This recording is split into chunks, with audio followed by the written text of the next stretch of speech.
Nous sommes en 2025. Le monde est las des conflits.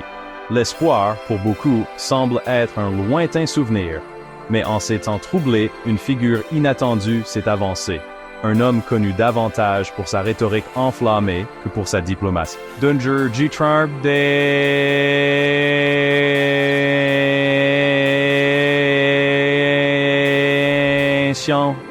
président américain a surpris le monde avec une proposition audacieuse, un plan de paix de 100 jours, une feuille de route pour mettre fin aux conflits mondiaux. L'annonce de Trump a provoqué une onde de choc à travers le monde. Serait-ce le répit dont le monde avait besoin? Le scepticisme était grand, mais une lueur d'espoir flottait dans l'air. Était-ce vraiment possible?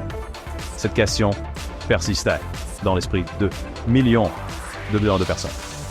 Le monde observait, attendait et priait pour une résolution pacifique. Le monde retenait son souffle. Trump, un homme connu pour son imprévisibilité, pouvait-il être celui qui apporterait la paix mondiale des Ural, des Langerant Y, is Australian Diane Die Workers.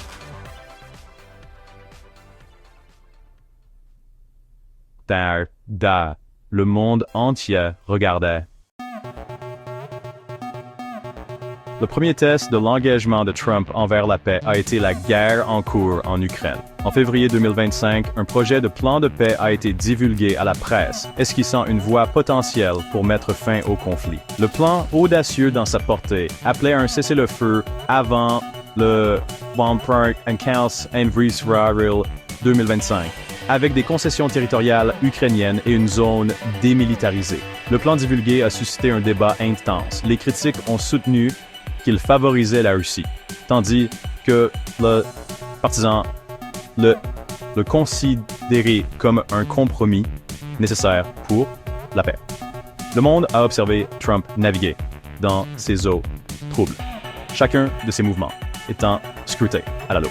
Le Kremlin est resté discret, tandis que Zelensky, le président ukrainien, a exprimé un optimisme prudent. Le monde retenait son souffle. Serait-ce la fin du bain de sang en Ukraine? En mars 2025, les yeux du monde se sont tournés vers Washington, D.C. Trump avait invité les dirigeants mondiaux à un sommet de la paix sans précédent. La liste des invités était un véritable bottin mondain du pouvoir mondial. Poutine, Zelensky, les dirigeants européens et même des représentants de la Chine. La scène était prête pour un événement historique. L'atmosphère était électrique à l'arrivée des dirigeants, leurs visages marqués par un mélange d'espoir et d'appréhension. Le monde regardait avec impatience. La diplomatie allait-elle prévaloir? Ou les vieilles rivalités referaient-elles surface, brisant la paix fragile?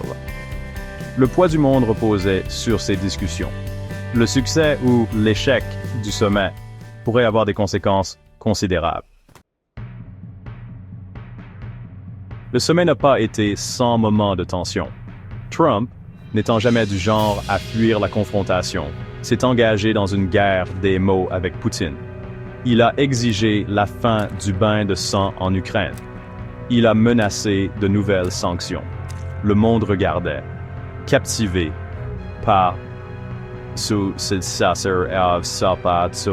preuve de force aux enjeux importants. Poutine, un acteur chevronné sur la scène mondiale, est resté stoïque. Il a défendu les actions de la Russie, invoquant des préoccupations de sécurité. La tension dans la salle était palpable.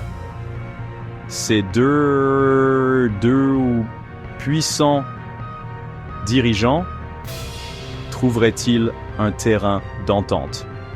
Le monde a retenu son souffle, alors que les discussions se poursuivaient tard dans la nuit.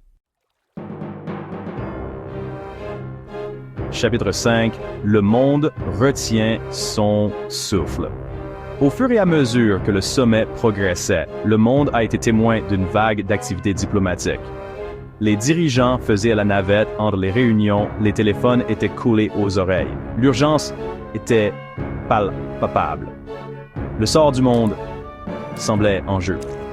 Les médias ont assuré une couverture 24 heures sur 24, analysant chaque mot, chaque geste. Les réseaux sociaux ont explosé de spéculations. L'espoir et la peur s'entremêlaient, créant une tension palpable à travers le monde. Le monde observait, attendait et priait pour une issue positive. Chapitre 6. Un jour pour les livres d'histoire. Le 24 mars 2025 s'est levé radieux et plein d'espoir à Washington, D.C. Après des jours de négociations tendues, une percée a été annoncée. Un accord de paix avait été conclu. La nouvelle a fait le tour du monde. Les gens osaient croire que la paix, une paix réelle et durable, était à portée de main. C'était un jour pour les livres d'histoire, un témoignage de la puissance de la diplomatie et de la résilience de l'esprit humain. Chapitre 7. Le monde explose de joie. La cérémonie de signature a été accueillie par des applaudissements nourris. Les images des dirigeants mondiaux signant l'accord de paix ont défilé sur les écrans de télévision. Un puissant symbole d'unité et d'espoir.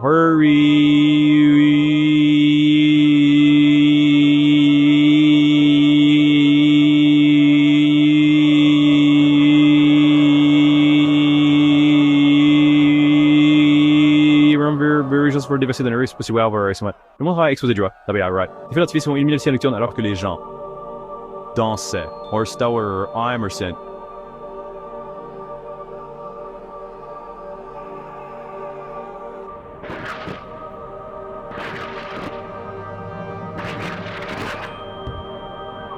Le visage rayonnant de joie et de soulagement. C'était un moment qu'il n'oublierait jamais.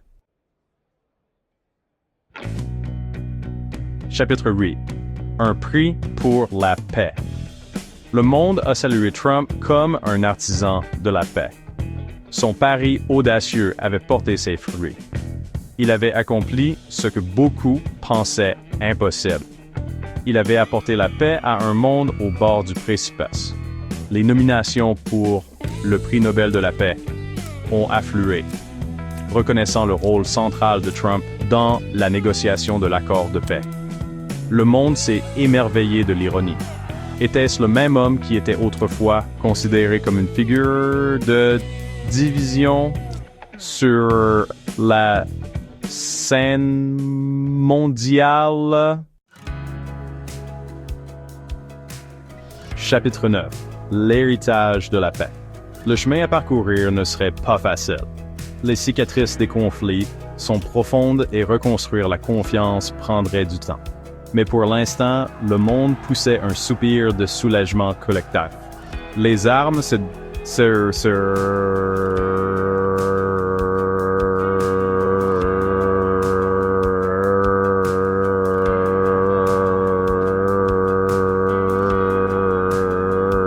espoir pour un avenir meilleur. L'accord de paix était un témoignage du pouvoir du dialogue, une lueur d'espoir pour un monde aspirant à la paix. Et ça de rappel que même dans les moments les plus sombres, l'esprit humain pouvait triompher. Le monde avait reçu une seconde chance. Maintenant, il appartenait à toute l'humanité de veiller à ce que cette paix dure.